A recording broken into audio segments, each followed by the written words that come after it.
C'est toujours un réel plaisir de vous retrouver sur cette édition de la mi-journée. Mesdames et messieurs, bonjour au sommaire. Prédiction favorable pour le Bénin en cette année 2024, c'est ce que révèle la consultation du TOFA effectuée ce mercredi 10 janvier à l'occasion des Vodou Days. Suivez dans ce journal les précisions.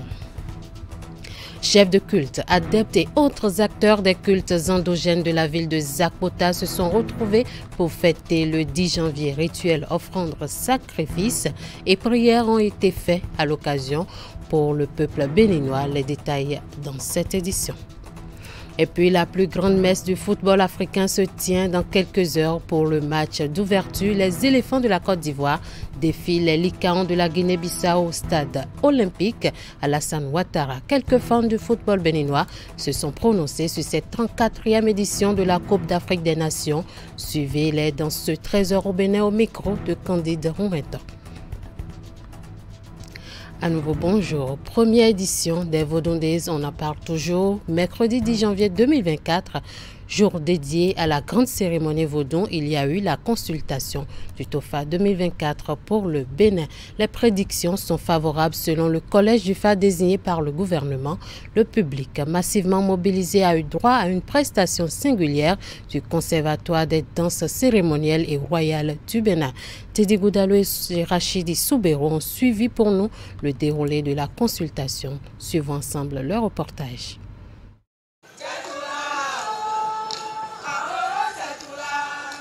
Sur ce géant podium dressé à l'occasion des Vodou Days à Ouida, se déroule la consultation de l'oracle pour le Bénin au titre de 2024.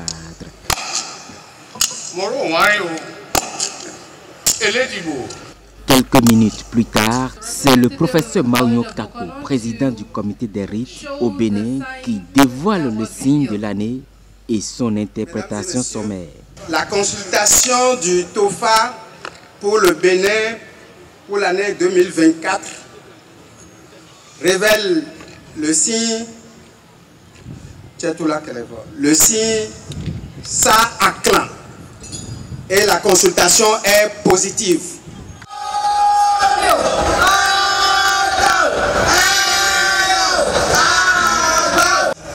Le FA dit que rien n'attaque un enfant unique devant sa maman.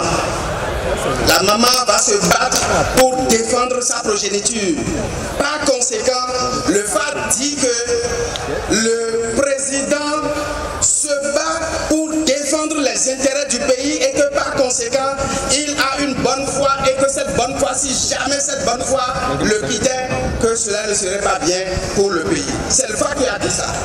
Le FA dit que le bonheur pour le pays, c'est l'énergie aquatique, le Vodou-Dan qui est au bord de l'eau, qui va l'apporter, qui va l'amener. Ce Vodou-Dan, lors de l'interprétation approfondie et détaillée, sera identifié et les rituels conséquents lui seront consacrés. Tout ceci se déroule en présence du chef de l'État Patrice Talon et des membres du gouvernement. À leur côté également, le président de l'Assemblée nationale, Louis Vlavonou.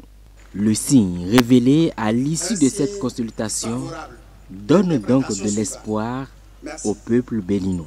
Je demande à tous les Béninois d'être fiers de leur culture et de savoir que ce signe qui est sorti, c'est un signe positif.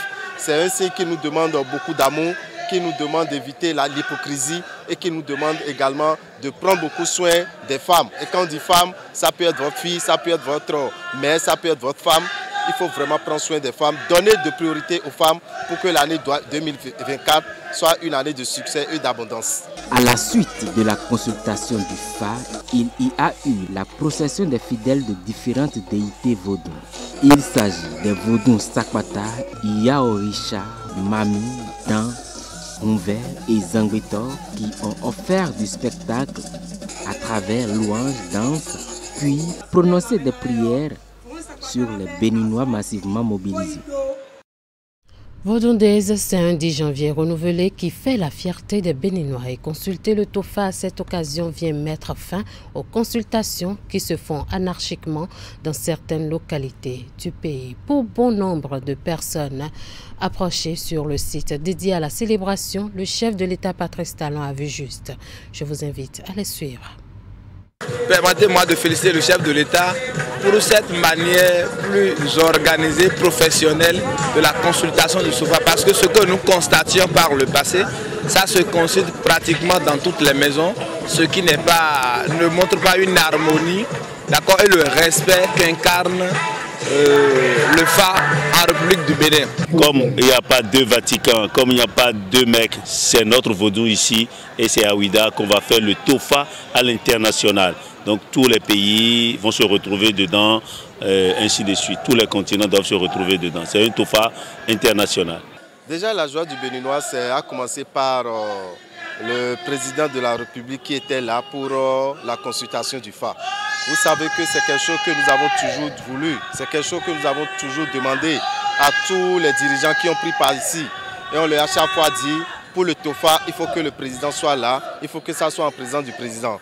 Et je crois qu'aujourd'hui, c'est chose faite. En temps normal, si nous voulons vraiment nous respecter et donner plus de la valeur à notre culture, donner plus de la valeur à notre tradition, je crois qu'il est bien que nous nous arrangions à ce que cela soit désormais le 10 janvier comme l'a voulu le président. Tous les 10 janvier, on se rassemble tout le monde devant le président et on va faire cette consultation. Et ça va donner encore plus de la valeur à ce que nous sommes en train de faire par rapport à notre tradition.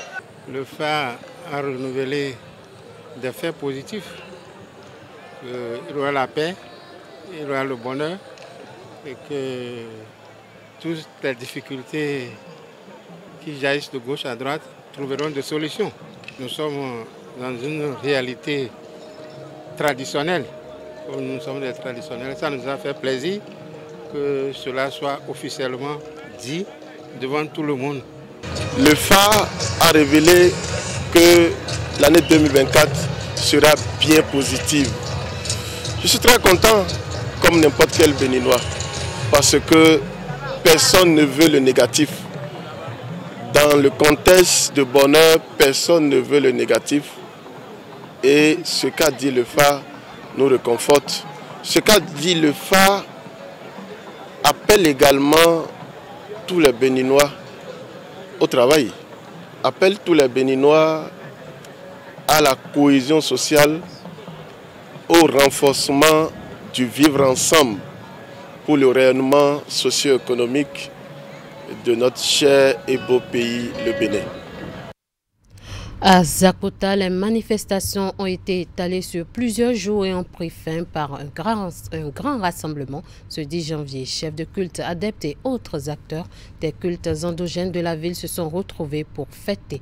Les festivités ont connu le soutien surtout financier de Dakoudjetcheon à l'occasion de rituels, offrandes et sacrifices ont été faits. Ils ont aussi prié pour le peuple béninois ainsi que pour les gouvernants. Plus de précisions avec Imet Hélène Amoussou. La célébration connaît de moins en moins d'engouement depuis quelques années. Toutefois, elle garde la même solennité qu'à ses débuts il y a plus de 3 décennies. Le 10 janvier au Bénin est la date choisie pour rendre hommage aux divinités. À l'instar de Ouidah qui a accueilli cette année les manifestations officielles sur le plan national. Sous le vocable Vaudou Days, certaines localités du pays ont aussi abrité des réjouissances. À Tindji, dans la commune de Zakota, par exemple, c'était la liesse.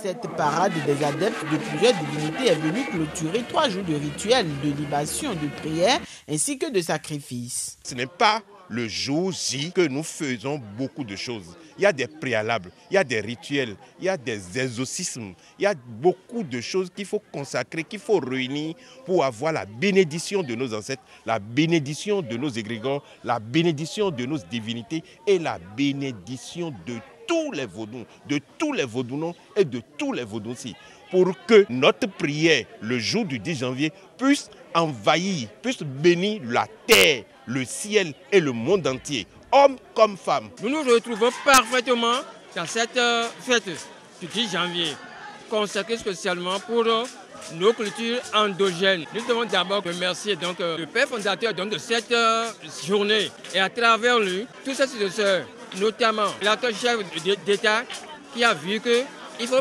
pérenniser ce qui est créé pour sauver nos valeurs. Donc c'est la sauvegarde de nos valeurs ancestrales. Grand moment de recueillement mais aussi d'invocation, les cérémonies ont été l'occasion de donner de la force et de la vigueur aux esprits conduites par les initiés. Les cérémonies ont également été le cadre de conjurer les mauvais sorts, puis demander aux dieux de veiller davantage sur les Béninois et de faire prévaloir la paix. Pour la circonstance, on a surtout prié pour les gouvernants afin qu'ils soient plus éclairés en vue de prendre les bonnes décisions pour le développement du pays. Talon,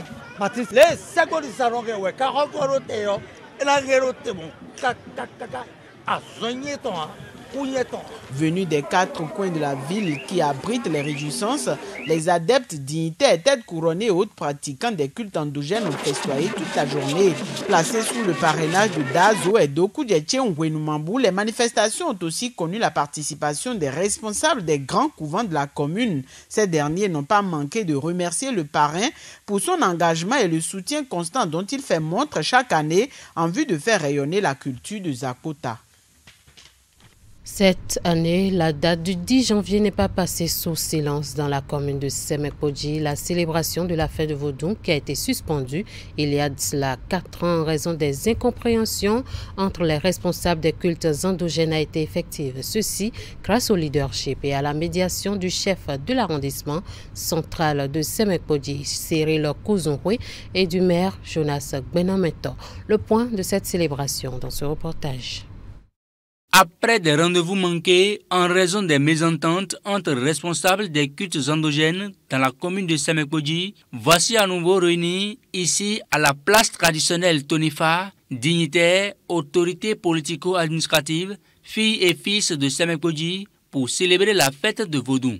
Premier acte de cette célébration, la prière et l'immolation de moutons en sacrifice aux divinités. S'en est suivi la série de parades des divinités, les pas de danse sacrée exécutés par les adeptes vaudous et le spectacle des Angbeto. Cette célébration a été voulue par le maire Jonas Gbenameto et le CA Cyril Kouzonwe pour unir une fois pour toutes les acteurs des cultes endogènes de la commune de Semekpodji. C'est pour nous une joie immense d'être témoins de ce moment très solennel et particulier grâce à l'effort consenti de notre maire Gbenameto Jonas et de mon implication personnelle pour la réconciliation des responsables et hauts dignitaires de culte endogène dans la commune de Semekpodji. Le vaudou incarne l'amour, la tolérance, l'humanisme, le respect de la nature et vise l'épanouissement de l'homme dans toutes ses dimensions. Pour cette raison et au-delà de nos aspirations spirituelles, nous sollicitons et exhortons très humblement tous les chefs de couvent et autres adeptes, chacun à son niveau, à communier en prière pour l'avènement continu de la paix, de la concorde et du mieux-être pour tous dans la commune de Semekpodji et dans notre pays, le Bénin. Le maire Jonas Gbenameto, pour sa part, trouve dans la pratique vaudou un outil d'aide au développement qu'il faut préserver et pérenniser. Pour cette raison, il a rassuré ses administrés de ce qu'ils sont sur le bon chemin. Chers parents, sachez que nous sommes sur la bonne ligne. Nous sommes sur la droite ligne. Sachez que nous ne sommes pas en train de nous perdre. Nous ne sommes pas en train d'aller à la dérive.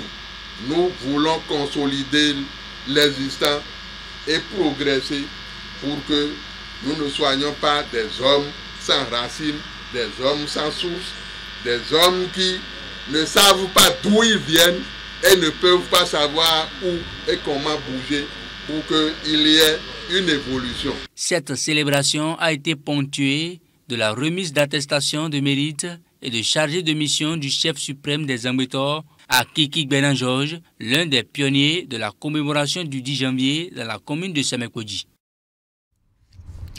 La fête nationale des religions endogènes a également été célébrée à Cotonou et en Féron. Les adeptes et dignitaires vaudous de la ville n'ont pas laissé passer ce jour sous silence. Ainsi, nous vous invitons à suivre l'essentiel de la commémoration du 10 janvier à Cotonou dans ce reportage présenté par Francel Amoussou. Cotonou a vibré au rythme ancestraux en ce jour consacré aux religions endogènes. La fête de Vodou a également été célébrée dans les couvents à Akpakpa et un peu partout dans la ville de Cotonou.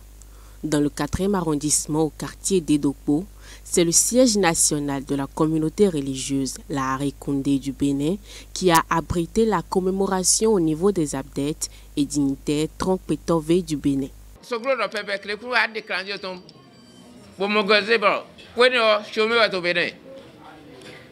C'est Soglo qui a instauré cette fête et Kélékou a chômé la journée. Yahi a suivi et Talon est venu parfaire. Il a également valorisé nos cultures, surtout en ramenant nos trésors au bécail. Ovationnez pour Talon, s'il vous plaît.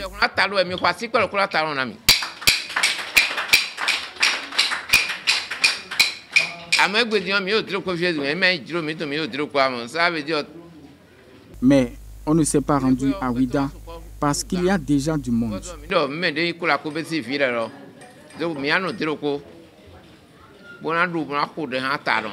Nous avons trouvé très bon la célébration de ce jour parce que nous sentons une unité au sommet du pays.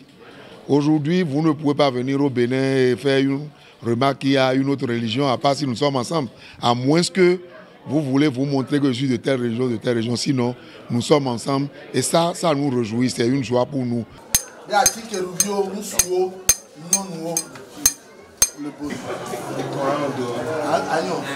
Après les différentes prières, la fête a été consacrée par l'immolation d'un bœuf en l'honneur de la divinité.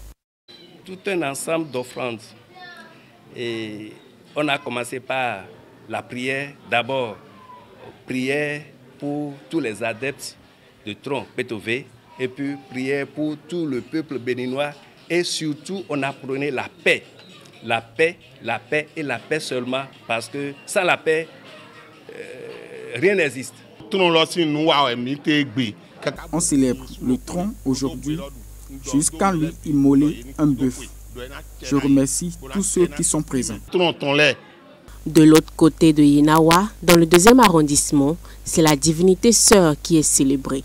Il s'agit du Tronkpetodeka à la Fia. Nous faisons une procession de foi, nous veillons, on tape, on fait une veillée de prière et d'animation aux divinités, différentes divinités. Tôt le matin, il y a prière aux défunts, aux anciens, aux devanciers. Appelé on Hoho. Et après, on leur immole un cabri. Et après, on donne le bélier. La cérémonie de Agbohoho se fait à Tronkpetodeka à Lafia, en présence de différents dignitaires et adeptes. Dans certaines rues, on rencontre les égongos parés de leurs plus beaux accoutrements.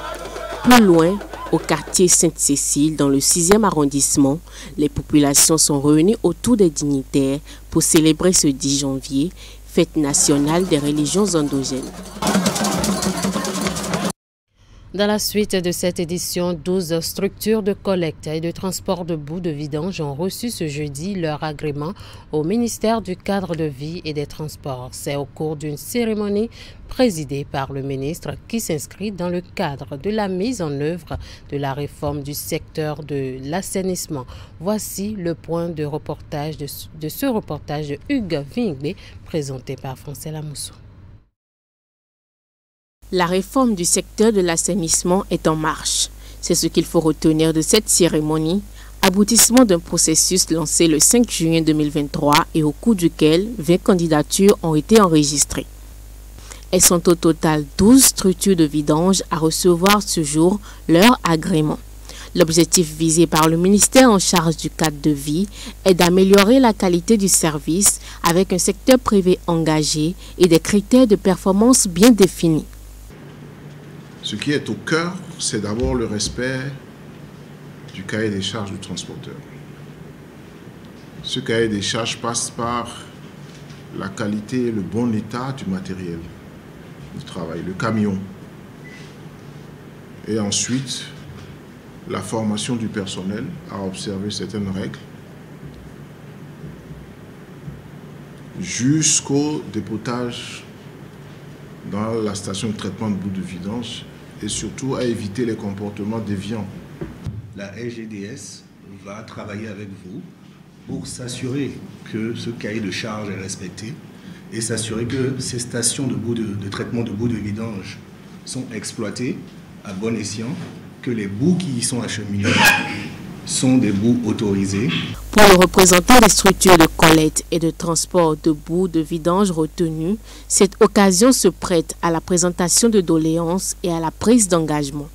Actuellement, Monsieur le ministre, nous sommes confrontés par les mesures d'interdiction de circuler dans la ville de Cotonou à une heure déterminée.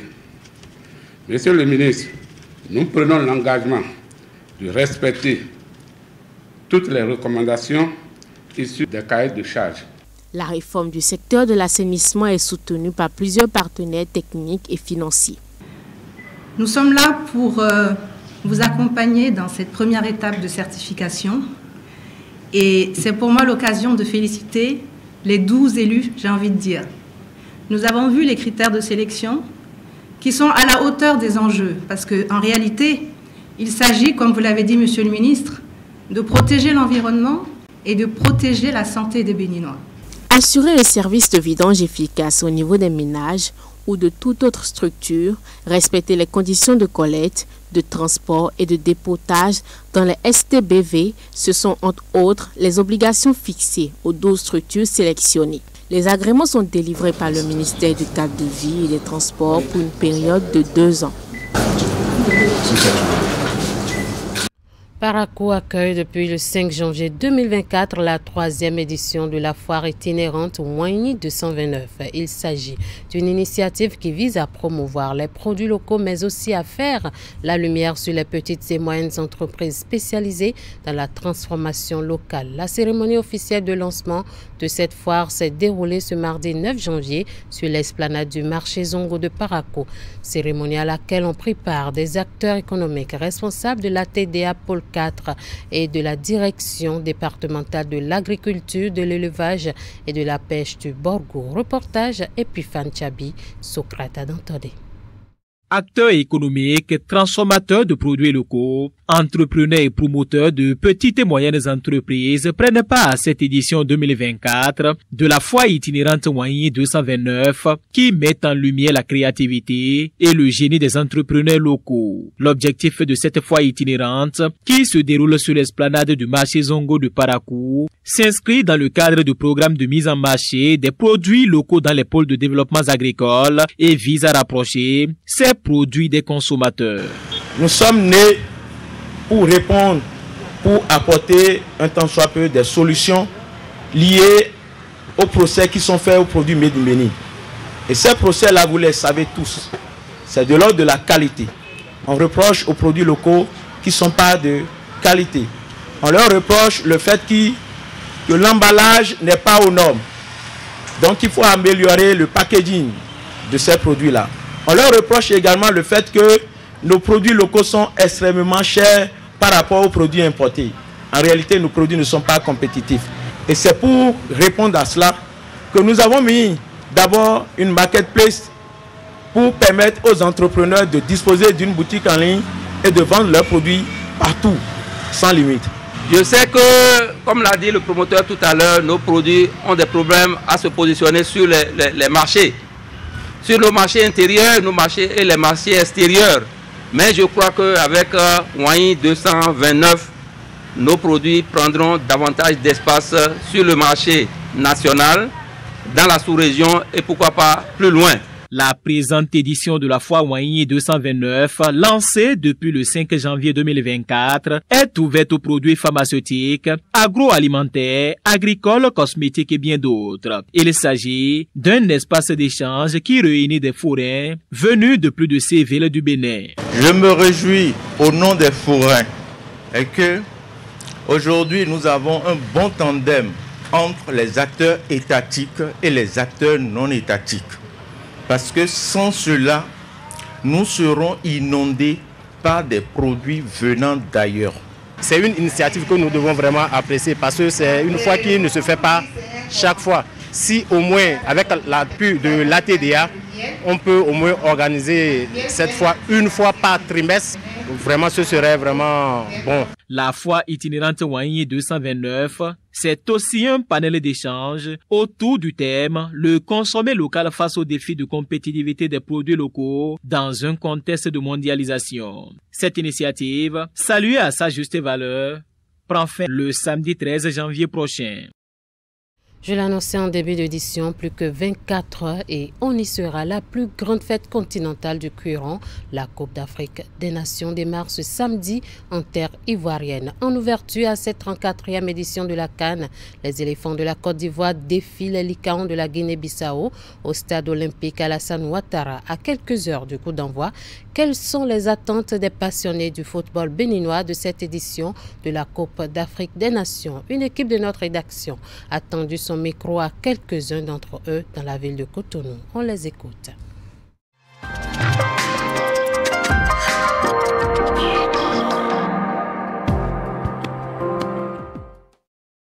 C'est la Coupe d'Afrique des Nations que nous avons l'habitude de voir, mais cette fois-ci, nous voulons voir de belles choses. De très belles actions. Moi, je souhaite voir au moins de belles choses, comme tout autre. Sinon, moi, je vois le Sénégal remporter une seconde fois cette CAN. Pour tout passionné, il faut s'attendre à une très belle CAN, très bonne compétition en ce qui concerne le niveau technique. Il va falloir qu'on voit mieux que ce qu'on a vu par le passé. Lorsque vous avez une équipe comme le Sénégal qui revient toujours avec ces joueurs-là qui l'ont amené à aller chercher le Graal, j'imagine que c'est une équipe qui reste une super favorite. Le Maroc, récemment, demi-finaliste de la Coupe du Monde, la première équipe à avoir atteint ce niveau-là, qui revient avec son effectif quasiment au grand complet. Walid Regragui est également là. Donc forcément, on met également, en tout cas pour ma part, le Maroc dans ce chapeau des favoris. Dans la peau des favoris également, il y a la Côte d'Ivoire qui est la nation qui organise cette 34e édition de la Coupe d'Afrique. Ce sera une très belle CAN parce que là, on a les 24 meilleurs de l'Afrique. Et vous savez, l'Afrique du Nord est très bien représentée, l'Afrique de l'Ouest aussi. Donc ce serait une CAN qui sera très discutée. Mais la Côte d'Ivoire part avec les favoris, surtout qu'elle joue à domicile, avec tous les paramètres de l'équipe qui joue à domicile. Je crois qu'elle est un peu favori, mais il faudra compter avec les cadeaux comme le Maroc, le Sénégal et puis l'Algérie. Je crois que le Maroc peut remporter cette CAN parce qu'ils ont ce qu'il faut.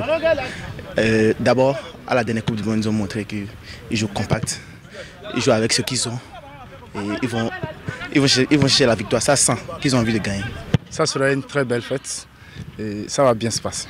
Beaucoup des pays, des nations se sont préparés pour la CAN parce que ce n'est pas une petite compétition, c'est une grande compétition où tout le monde est vraiment prêt à remporter, à rentrer avec la coupe. Je pense que c'est sur le terrain que ça se passe et que le meilleur gagne, je dirais.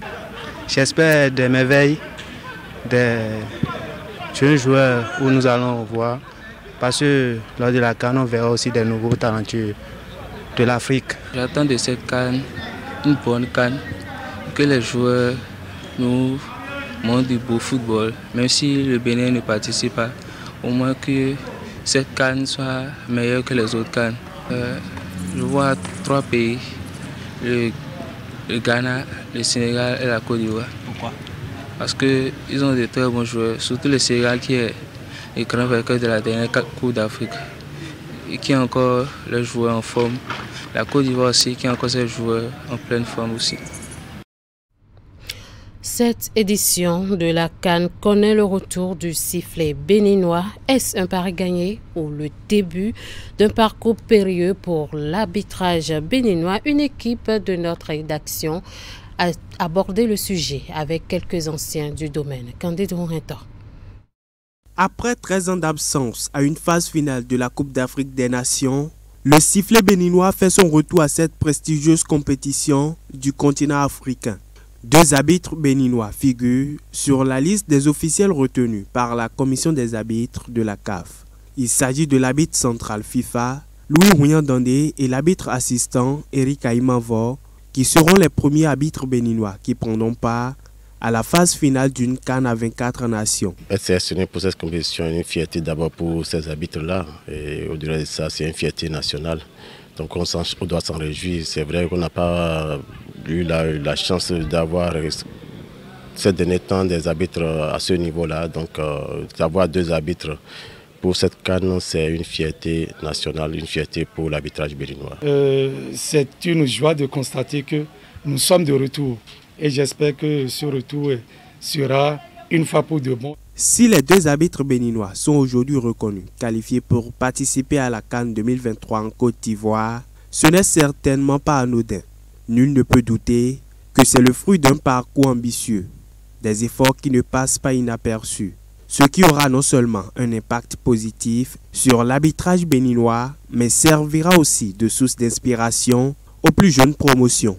Alors ça va booster un peu plus l'arbitrage béninois. Vous savez que depuis que la retraite de Bonaventure Kofi Kodja, nous n'avons plus des arbitres à ce niveau-là. Donc que de voir ces 2 arbitres à ce niveau dans la compétition et à ce niveau dans l'arbitrage africain, ça doit booster les autres et qu'on doit leur dire, vous voulez continuer par travailler, un jour vous serez à cette place-là aussi. Leur présence va renforcer les jeunes qui continuent de s'adonner à cette activité, de subir les atoyom et anoyom pratiquement tous les week-ends, de souffrir sur le plan physique parce que des fois il faut aller s'entraîner à midi sous le chaud soleil, il faut aller s'entraîner à 14 h sous le chaud soleil. Le public sportif n'est pas au courant de cette difficulté et donc ils seront fiers de ce que à un de ces jours, eux aussi, ils pourront se retrouver à ce niveau continental, à ce grand rendez-vous. L'arbitre central FIFA Louis Rouyan-Dandé et l'arbitre assistant Eric Aïmanvor feront leur baptême du feu à la phase finale de la CAN à travers les matchs du premier tour. Cependant, leur progression au fil des étapes de la compétition va dépendre de leurs différentes prestations. Il faut que leurs prestations soient meilleures et que tant que leurs prestations sont meilleures, la CAF continuera par le faire, par leur donner leur chance. Et ils vont continuer par arbitrer. C'est une compétition majeure sur notre continent et il y a pratiquement tous les responsables de l'arbitrage à ce grand rendez-vous. Les inspecteurs très pointus seront là sur chacun des matchs. Les notes seront attribuées en fonction de vos prestations. Il y a même des gens qui ne franchissent pas la première étape tout juste après la phase des poules. On remercie certains. À ces représentants du sifflet béninois pour cette édition de la Coupe d'Afrique des Nations, les anciens du domaine conseillent de se faire plaisir et surtout de veiller au respect des règles du métier pour mieux s'en sortir. D'ailleurs, plus qu'une réussite individuelle, c'est désormais une mission républicaine pour ces arbitres béninois. Et à défaut des guépards, toute la nation se dresse derrière eux. Nous parlons d'une autre discipline sportive. 3 principales séries d'athlètes ont préparé l'édition 2024 du semi-marathon roller, une compétition lancée à Paraco pour démarrer officiellement la saison 2024 du para-roller, le club phare du Septentrion. Retour sur les moments forts de ce semi-marathon.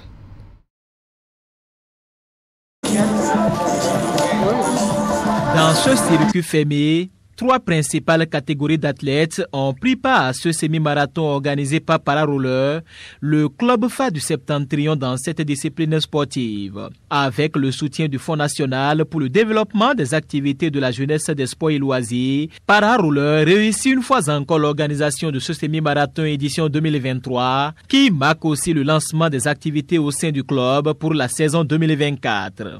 Nous avons décidé que Paraco aussi soit l'une des villes phares en ce qui concerne l'organisation des compétitions de roller. Donc c'est une activité que le Fonds national d'aide aux activités de sport, jeunesse et loisirs accompagne chaque année. Nous avons décidé de ne pas faire dérogation cette année en rééditant une autre édition de semi-marathon de Parakou. Bon, la touche particulière de cet événement, c'est que nous avons voulu profiter de ce semi-marathon et relancer d'autres disciplines de roller, notamment le freestyle et le skateboard, qui est devenu aujourd'hui la discipline olympique à côté du freestyle qui est tout le temps oublié. Nous avons décidé donc d'associer cette discipline-là pour montrer donc au public Parakou en particulier que ce n'est pas que la course que nous savons faire à la Fédération béninoise de roller sport et notamment au sein de Para-Roller. Au terme des différentes épreuves, Fredel Djomake, Mofida Tamidou Touré et Abdoulaye Soumanou remportent la médaille d'or grâce à leur performance dans leurs différentes catégories. Je suis très content parce que c'est pour ma première fois que je prends la première place dans une compétition. Et c'est pour ma première fois aussi que j'obtiens une médaille en or lors d'une compétition. Je me suis trop donné, j'ai travaillé dur grâce aux travaux acharnés. C'est le fruit de mon travail aujourd'hui.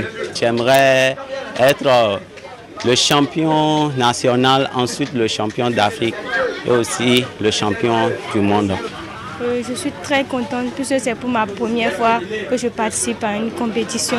J'étais un peu stressée, mais avec un peu d'effort, j'ai eu à faire. Que ce soit en saut ou en slalom speed ou dans les autres exercices, les performances des athlètes, surtout celles des plus jeunes, ont comblé les attentes des responsables du club. Oui, on a vraiment été étonnés par la performance, surtout les plus jeunes. En attendant l'édition 2024 de ce semi-marathon, qui s'annonce plus innovante, les athlètes de para-roller de Parakou démarrent ainsi la saison 2024 sous de bons auspices. Ainsi s'achève cette édition. Merci de nous avoir suivis. Merci à toute l'équipe de rédaction et de réalisation. À bientôt.